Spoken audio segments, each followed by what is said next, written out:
মাননীয় মন্ত্রী, ওই রুটির কারখানাটা সম্পর্কে যদি আমাদের একটু ধারণা দিতে। এই যে বললাম রুটির তার কারখানা দেখলাম, এটাই তো ধারণা। আচ্ছা, এখানে কি কার্বন মনোক্সাইড বা কার্বন ডাইঅক্সাইড লিকেজ হওয়ার কোনো একটা কানেকশন? এটা আমাদের এক্সপার্টদের যারা আসছিলেন, আমরা আরেকটু এক্সপার্ট পাঠাবো কারখানাটা দেখে এটা থেকে ওই রকম কিছু সৃষ্টি হওয়ার সম্ভাবনা আছে কিনা দেখার জন্য আমরা আরেকটু এক্সপার্ট পাঠাবো আগামীকালই। পাঠাবো, হ্যাঁ পানিও দেখতে পেয়েছি, আমরা পাঠাবো।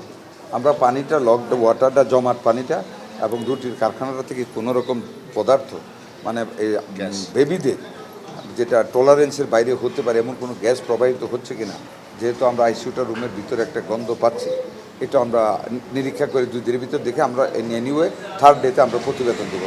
রুটের কারখানাটা এই মেডিকেল হসপিটালের পাশে আরেকটা বিল্ডিং আছে 8-10 গজ দূরে। এটি জয়েন্ট বাই এ ব্রিজ। এই ব্রিজ থেকে ওই বিল্ডিংয়ে যাওয়া যায়। ওইটার কত 8তলা বা 9তলা ওই বিল্ডিংয়ের টপ ফ্লোর। এটা হইতে দেওয়া হয় নাই। সেটা কি করা উচিত ছিল সঠিক তথ্য প্রমাণের জন্য? দেখেন, এটা কোনো বাবা মাই রাজি হয় নাই। অনেক চেষ্টা করা হয়েছে, আমাদের সিআইডি সবাই চেষ্টা করেছে, কিন্তু বাপ মাই নবজাতকের দেহ কাটতে ওনারা দেন নাই। সেক্ষেত্রে কি সঠিকটা উঠে আসবে? কেন দেখা যাক না না করা হয় না, ময়নাতদন্ত ছাড়া তো আমরা তো পরিবেশগত একটা রিপোর্ট দিতে পারবো কেন মারা গেছে। আমি 2জন ডাক্তার ইন্টারভিউ করেছি, তাদের মৌনতা থেকে আমরা বুঝেছি কী কারণে মারা গেছে।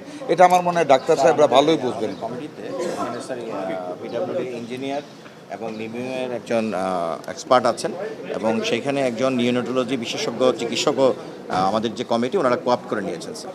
সো আমরা আশা করি যে স্যার এর সেবা কারিগরি সকল দিকেই এই রিপোর্টে চলে আসবে।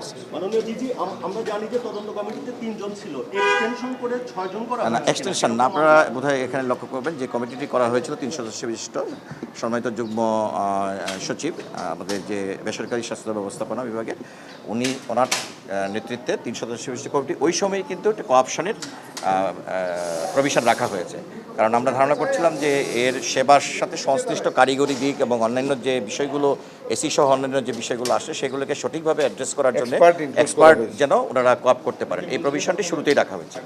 আপনি তো সেদিনও এসেছিলেন জি জি, মাননীয় মন্ত্রী স্যারের নির্দেশক্রমে আমি এবং আমাদের এডিজি অ্যাডমিন আমরা সহ। উৎকট গন্ধ, আসলে ওইখানে সাধারণ মানুষ, বড় মানুষই থাকতে কষ্ট হবে, সেক্ষেত্রে নবজাতক 1-2 দিনে এটি অবশ্যই আমাদের জন্য একটি চিন্তার কারণ হচ্ছে যে রিপোর্টে আপনারা পাবেন, এটার তদন্ত রিপোর্টে আসলে সবকিছু আসবে, এটা রিপোর্টে সবই পাবেন, কোনো কার্পণ্য করা হবে না।